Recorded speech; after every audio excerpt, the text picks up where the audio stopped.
Hey, Countryside Family, Pastor John here. We're going to try a new medium of getting some content out for you.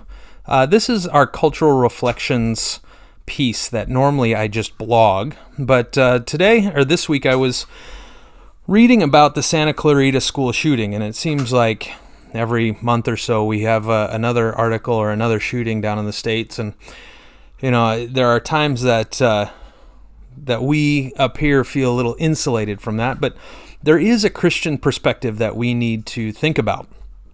So I was following some of the coverage on this school shooting, and it is tragic that any teenager would feel the need to walk into their school and take life.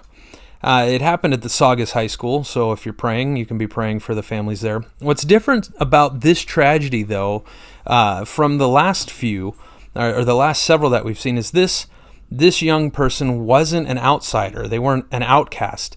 This young man was involved in sports and he had friends, and yet he still walked into his school quad and pulled a gun from his backpack and proceeded to shoot his classmates, and finally he shot himself.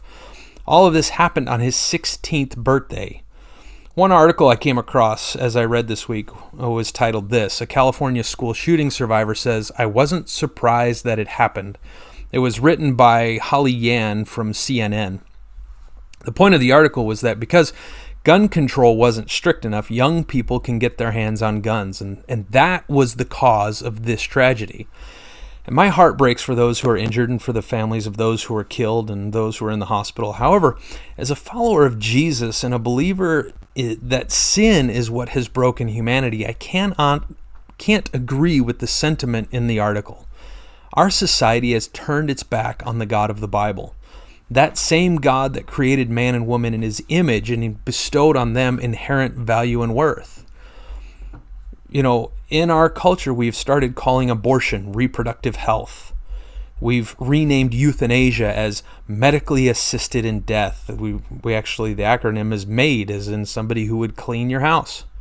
We as a culture have denied the value of human life. And we've denied that a creator has made us in his image. When this happened, we stole hope from ourselves and our young people. And when there's no hope, only despair comes out. And that despair drives us to do awful things.